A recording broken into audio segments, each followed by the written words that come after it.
Assalamualaikum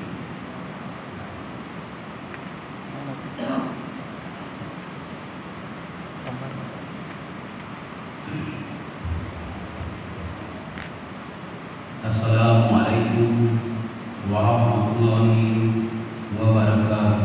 Waalaikumsalam warahmatullahi wabarakatuh. Alhamdulillahilladzi arsala lana rasulan rahmatan lil alamin. Wassalatu wassalamu ala Muhammadin abdillah waliyur rahman wasafihi wa qiyadatihi min khalqihi sallallahu alaihi wa ala alihi wasallam ila yaumil. Bapak-bapak, ibu-ibu rahimahumullah, segala puji bagi Allah yang telah mengutus kepada kita seorang Rasul yang santun dan penyayang kepada kita. Salawat dan salam semoga senantiasa dicurahkan kepada Nabi Muhammad bin Abdullah, seorang kekasih Rahman, seorang pilihan yang terbaik di antara makhluk. Semoga senantiasa berjumlahkan selawat kepada beliau dan segenap keluarga beliau dari ini dengan salam sampai pada hari kiamat. Bapak ibu rahimahumullah, Allah Ta'ala Al-Qur'anul Karim, a'udzu billahi minasyaitonir rajim. Bismillahirrahmanirrahim. Wa ma ataakumur rasul fakhudhuhu wa ma nahakum anhu fa'alahu. Yang artinya, dan apa yang diberikan Rasul kepadamu maka terimalah ia, dan apa yang dilarang bagimu maka tinggalkanlah. Surah Al-Hasyr ayat 7. Bapak-bapak, ibu rahimahumullah, pada pagi ini kita kembali menghadiri salat berjamaah subuh, dan pagi ini saya akan kembali menyampaikan sambungan daripada ceramah atau hukum minggu lalu, yaitu adab-adab terhadap Rasulullah. Minggu lalu saya akan menyampaikan alasan atau sebab-sebab kita beradab kepada Rasulullah SAW, dan pada hari ini atau kesempatan ini kita sambung dengan beradab kepada Rasulullah SAW. Yang pertama, menanti mengikuti jejaknya dan mengimplementasikan langkah-langkah dari segala aktivitas, baik urusan dunia maupun urusan agama. Jadi semuanya kita harus mengikuti langkah beliau dari semua ini, baik ini kehidupan dunia maupun kehidupan beragama. Ada orang yang mengatakan bahwasanya Islam hanya domestik, tidak ada urusan dengan politik, ekonomi, rumah tangga. Ini adalah pernyataan yang sangat fatal sekali, karena kita dianggap tidak berhadap kepada Allah dan Rasulullah, sehingga apapun yang diberikan oleh beliau itu kita harus mengikutinya. Kemudian, walaupun sehebat apapun orang tua kita, guru kita, pemimpin kita, tapi kita tetap lebih dahulu mendahulukan Rasulullah SAW bagi segala hal, karena beliau adalah junjungan kita, panutan kita, uswatun hasanah bagi kita, baik dalam urusan dunia maupun urusan akhirat. Pernah Nabi mengatakan, satu saat nanti akan datang pemimpin yang bodoh, yaitu umarat sufaha, artinya pemimpin yang bodoh sekali. Orang Arab kalau menyatakan bodoh tapi masih ada pintarnya, itu dinamakan jahal. Tapi kalau orang bodoh sama sekali, itu dinamakan safir, jamaknya sufaha. Beliau mengatakan, satu saat nanti akan datang setelahku pemimpin yang bodoh yang dimana mereka tidak mengikuti petunjukku dan tidak mengikuti sunnahku, sehingga dia hanya berpedoman kepada akal pikiran, tidak berpedoman kepada wahyu Allah, tidak berpedoman kepada sunnah Nabi, sehingga pemimpin itu akan merusak dunia, merusak tatanan hidup jika bernegara, jika berbangsa. Kemudian yang kedua, mengutamakan kecintaan kepada beliau, menghormatinya dan mengagungkannya melebihi kecintaan kepada penghormatan dan pengagungan kepada makhluk lain. Termasuk di sini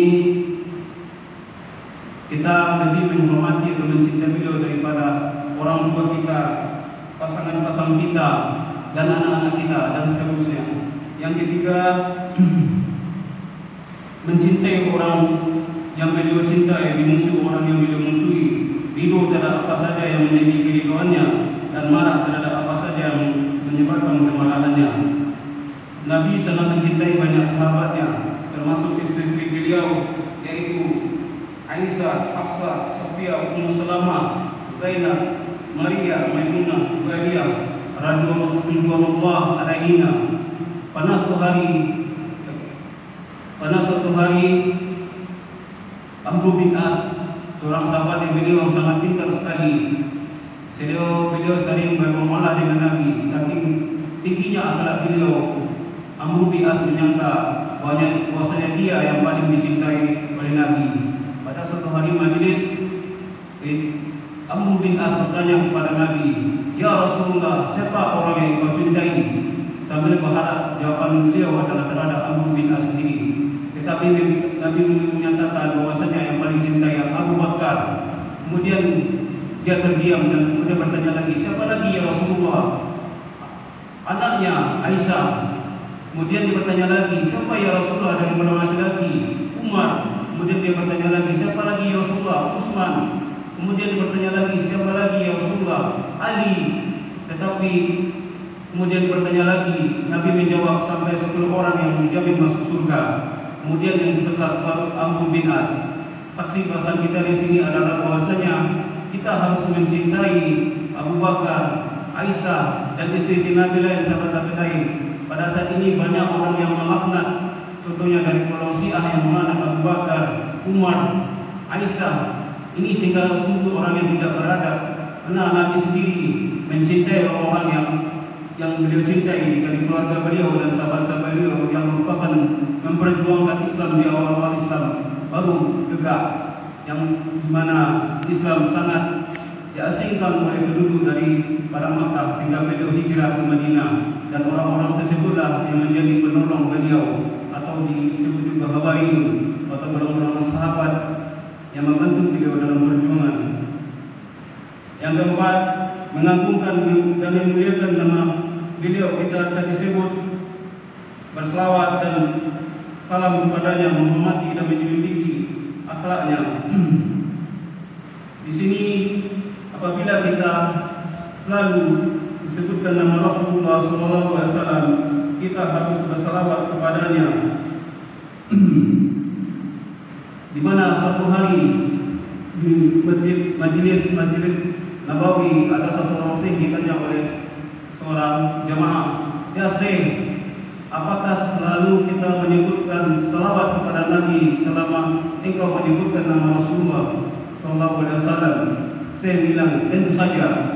Kenapa engkau tidak menyebutkan? Apakah engkau mengharapkan untuk mendapatkan 10 kali tambahan rahmat setiap menyebut nama Nabi SAW? Karena setiap kita menyebut nama Nabi Muhammad SAW dengan bersalawat kepadanya, kan kita akan diberi tambahan rahmat oleh Allah dan 10 kali tambahan rahmat." Kemudian yang kelima, membenarkan apa yang beliau kabarkan, baik urusan dunia, agama maupun perkara baik di dalam kehidupan dunia dan akhirat. Kalau Rasulullah sudah berkata, kita hanya mengikuti sami'na wa ata'na.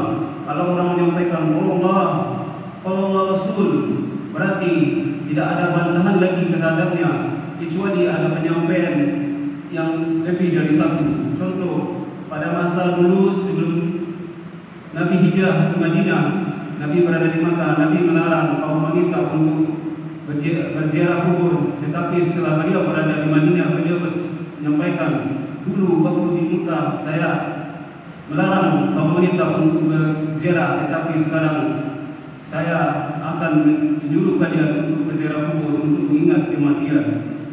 Yang keenam, menghidupkan sunnahnya, menetapkan syariatnya, menyebarkan dakwahnya dan menunaikan wasiat-wasiatnya.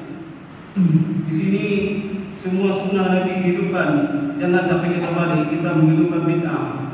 Banyak orang sekarang menghidupkan bid'ah karena menyangka itu adalah sunnah, padahal itu berlawanan dengan sunnah. Pada suatu hari, Uzaifah bin Yaman, seorang yang gelar dengan pemilik rahasia Nabi, keluar dari masjid, dia melihat ada dua buah batu, kemudian batu itu disambungkan karena batu ini awalnya adalah pecahan buah batu, kemudian batu itu dibalik di atas ke bawah sehingga ada celah di antara batu itu. Kemudian dari batu itu keluar cahaya sehingga Huzaifah mengatakan satu saat nanti sunnah seperti cahaya ini, sementara bid'ah seperti batu ini. Jadi pada saat nanti atau pada akhir-akhir zaman orang akan mengatakan bahwasanya kalau bid'ah ditinggalkan berarti sunnah ditinggalkan, kalau sunnah ditinggalkan berarti bid'ah ditinggalkan. Itulah kata Huzaifah bin Yaman yang mengetahui rahasia Nabi, mengetahui kapan kiamat akan datang, karena beliau adalah dikenal sebagai pemilik rahasia Nabi. Yang kemudian yang ketujuh, merendahkan suara di sisi kuburnya di dalam masjid beliau bagi orang-orang yang muliakan untuk menziarahinya, memuliakannya dengan berdiri di sisi kuburannya. Jadi kalau kita ada kesempatan mudik umrah atau haji yang berada nanti di dekat kuburan Nabi, kita harus merendahkan suara, memberi salawat dan salam kepada beliau, karena itu adalah adab yang disampaikan oleh para ulama bahwasanya kita harus merendahkan suara dengan bersalawat kepada beliau dan bertaslim kepada beliau. Yang kedelapan, mencintai orang-orang saleh, membela dan menolong mereka dengan cinta, dan membenci orang-orang yang berbuat fasik, memusuhinya dengan kebencian. Nabi sangat cinta kepada orang-orang yang soleh seperti Abdullah bin Umar, karena beliau adalah seorang yang selalu mengerti apa yang Nabi lakukan. Kalau melihat Nabi melakukan sesuatu, beliau akan menyinggung langsung tanpa bertanya-tanya. Pernah pada suatu hari beliau bersafar dengan para tabi'in, kemudian berhenti pada suatu tempat, kemudian beliau pergi dan tidak melakukan apa-apa. Kemudian para tabi'in bertanya, "Ya Umar, ya Abdullah bin Umar, apa yang kau lakukan?" Abdullah bin Umar mengatakan bahwasanya pada waktu dulu saya bersama Nabi bersafar, Nabi pernah singgah di sini dan Nabi pernah melakukan sesuatu, tapi saya tidak tahu, sehingga saya mengikutinya. Bahwasanya apapun yang dilakukan Nabi itu akan saya ikuti. Jadi Nabi mengatakan Abdullah bin Umar adalah orang yang soleh. Jadi pada saat ini kita juga harus mencintai orang-orang saleh yang selalu mengerjakan sunnah Nabi, yang selalu mengikuti petunjuk dari Allah Subhanahu wa taala berdasarkan Al-Qur'an dan Sunnah. Mungkin itu saja yang dapat saya sampaikan. Saya akhiri dengan doa. Subhanaka Allahumma bihamdika asyhadu an la ilaha anta astaghfiruka wa atubu ilaik. Assalamualaikum warahmatullahi wabarakatuh.